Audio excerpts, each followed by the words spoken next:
മുണ്ടൂർ തൂത സംസ്ഥാന പാതയുടെ നിർമ്മാണവുമായി ബന്ധപ്പെട്ട് ഉയർന്നുവന്ന പരാതികൾ കേൾക്കുന്നതിനും ജനകീയ ആവശ്യങ്ങൾ അറിയുന്നതിനുമായി ശ്രീകൃഷ്ണപുരം ഗ്രാമപഞ്ചായത്തിൽ സംയുക്ത വിലയിരുത്തൽ യാത്ര സംഘടിപ്പിച്ചു. മന്ത്രി കെ.എ. തുളസിയുടെ സാന്നിധ്യത്തിൽ നടന്ന ചർച്ചയെ തുടർന്നാണ് പഞ്ചായത്തുകളുടെ നേതൃത്വത്തിൽ ഇത്തരമൊരു യാത്രയ്ക്ക് തീരുമാനം എടുത്തത്. റോഡ് നിർമ്മാണം പൂർത്തീകരിച്ചിട്ടും പരിഹരിക്കപ്പെടാതെ കിടക്കുന്ന വിവിധ വിഷയങ്ങളാണ് ജനപ്രതിനിധികളും ജനങ്ങളും ഉന്നയിച്ചത്. ഉയർന്നുവന്ന അഭിപ്രായങ്ങൾ, നിർദ്ദേശങ്ങൾ, ആക്ഷേപങ്ങൾ എന്നിവ പരിഹരിക്കുന്നതിനാവശ്യമായ നടപടികൾ സ്വീകരിക്കുന്നതിന് ഒറ്റപ്പാലം എം.എൽ.എ. Advocate K. പ്രേംകുമാറിന്റെ സഹായത്താൽ ശ്രമിക്കുമെന്ന് പ്രസിഡന്റ് പി. അരവിന്ദാക്ഷൻ പറഞ്ഞു. പുഞ്ചപ്പാടം 19 പാലക്കാട് ഭാഗത്തേക്കും പുഞ്ചപ്പാടം യു.പി. സ്കൂൾ പരിസരത്ത് പാലക്കാട് ഭാഗത്തേക്കും മംഗലാംകുന്ന് ഫോറസ്റ്റ് സ്റ്റേഷൻ പരിസരം എന്നിവിടങ്ങളിൽ പുതിയ ബസ് കാത്തിരിപ്പ് കേന്ദ്രങ്ങൾ നിർമ്മിക്കണം മെന്ന് ആവശ്യമുയർന്നു. പുഞ്ചപ്പാടം ഹൈമാസ്റ്റ് ലൈറ്റ് പൂർണ്ണതോതിൽ കമ്മീഷൻ ചെയ്യുന്നതിനും മംഗലാംകുന്നിലെ ഹൈമാസ്റ്റ് ലൈറ്റ് തടസ്സങ്ങൾ നീക്കി ഓണത്തിന് മുൻപായി സ്ഥാപിച്ച് പ്രകാശിപ്പിക്കുന്നതിനും ചർച്ചകളിലൂടെ തീരുമാനമായി. പുഞ്ചപ്പാടം അപകട വളവിനടുത്ത് സ്ഥാപിച്ച തെരുവിളക്കുകൾ പ്രകാശിപ്പിക്കാൻ ഗ്രാമപഞ്ചായത്ത് മുൻകൈ എടുക്കുന്നതിനും ധാരണയായി.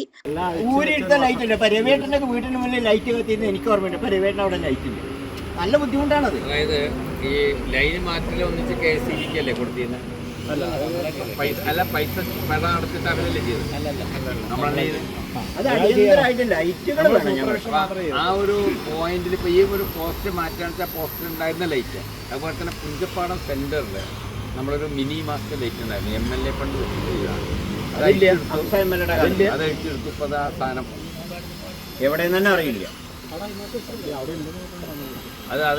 അതിന്റെ ഒരു വ്യക്തത നമ്മളിങ്ങനെ ഇടയ്ക്കിടയ്ക്ക് അന്വേഷിക്കാറുണ്ട്. ആ മിനി മാസ്റ്റർ പുഞ്ചപ്പാടത്ത്. അതുപോലെ തന്നെ ഞാൻ ഒരു ഓർമ്മ ശരിയാണെങ്കിൽ മംഗലാംകുന്ന് ചെല്ലുമ്പോൾ മംഗലാംകുന്ന് ഒരു മിനി മാസ്റ്റർ ലൈറ്റ് ഉണ്ടായിരുന്നു. അതൊക്കെ നമ്മൾ റോഡ് വികസനത്തിന്റെ ഭാഗമായി അഴിച്ചെടുത്തു. അത് വേണ്ടി വരും.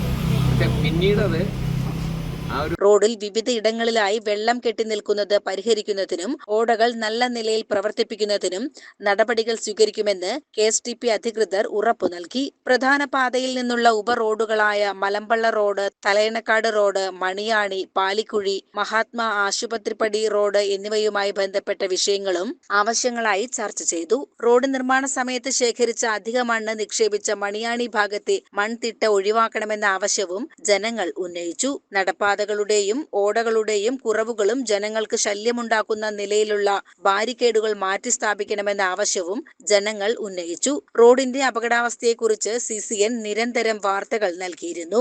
ഗ്രാമപഞ്ചായത്ത് ചെയ്യേണ്ട കാര്യങ്ങൾ തീർച്ചയായിട്ടും ഗ്രാമപഞ്ചായത്ത് ചെയ്യുമെന്ന് ഉറപ്പു നൽകുകയാണ്. അതോടൊപ്പം ഇലക്ട്രിസിറ്റി പ്രതിനിധികളുടെ ഇപ്പോൾ നമ്മൾ മംഗലാംകുന്ന് സെന്ററിൽ നമ്മുടെ ഒരു ഹൈമാസ്റ്റ് ലൈറ്റ് ഉൾപ്പെടെയുള്ള വിഷയങ്ങളുണ്ട്. അതോടൊപ്പം KSTP പ്രതിനിധികൾ അവർക്ക് ചെയ്യാൻ കഴിയാവുന്ന കാര്യങ്ങൾ അവരും ഇതുമായി ബന്ധപ്പെട്ട് ചെയ്യും. ഇതിൽ ഇന്ന് MLA നമ്മൾ വളരെ പെട്ടെന്ന് വന്ന ഒരു ഔദ്യോഗിക തിരക്ക് കാരണമാണ് ഇതിനോടൊപ്പം ചേരാത്തത്. ഈ വിഷയങ്ങളെല്ലാം MLAയെ അറിയിക്കും. MLAയുടെ കൂടി സാന്നിധ്യത്തിൽ വീണ്ടും കലക്ട്രേറ്റിൽ യോഗം ചേർന്നുകൊണ്ട് ഇതിനാവശ്യമായ രീതിയിലുള്ള പരിഹാരങ്ങൾ എന്തെല്ലാം ചെയ്യാൻ കഴിയും എന്നത് പരിശോധിക്കും. അതിനു വേണ്ടിയിട്ടുള്ള ഒരു പ്രോഗ്രാം എന്ന രീതിയിലാണ് നമ്മൾ തുടക്കമാണെന്ന് ശ്രീകൃഷ്ണപുരം ഗ്രാമപഞ്ചായത്തിൽ ഇതിനെ തുറന്ന് ഇനി വെള്ളിനേഴിയിലും അതുപോലെ തന്നെ പൂക്കോട്ടുകാവിലും മറ്റെല്ലാ സ്ഥലങ്ങളിലും ആക്ഷേപമുള്ള സ്ഥലങ്ങൾ ഇതുപോലെ അവിടുത്തെ ജനപ്രതിനിധികളുടെ കൂടി നേതൃത്വത്തിൽ ഈ ഒരു പ്രവർത്തനം തുറന്ന് ഇതിൻ്റെ ഒരു അന്തിമമായിട്ട് കലക്ട്രേറ്റിൽ വീണ്ടും യോജിച്ച് ഇരുന്ന് ചർച്ച ചെയ്തിട്ട് ഇതിനൊരു പരിഹാരം കാണാനുള്ള ശ്രമങ്ങളാണ് എന്നുകൂടി സൂചിപ്പിച്ചുകൊണ്ട് വിലയിരുത്തൽ യാത്രയിൽ ഗ്രാമപഞ്ചായത്ത് president P. Aravindakshan, block vice president Jyothivasan, മെമ്പർമാരായ KV Gopalankutty, P. Rajani, C. Omana, K. Shalini, N. Vidyalakshmi, P. Manikandan, Sreekrishnapuram SI PK Silas, KSTP പ്രതിനിധി KM Manoj, KSEB assistant engineer S. Jithin എന്നിവർ നേതൃത്വം നൽകി. CCN കടമ്പഴിപ്പുറം.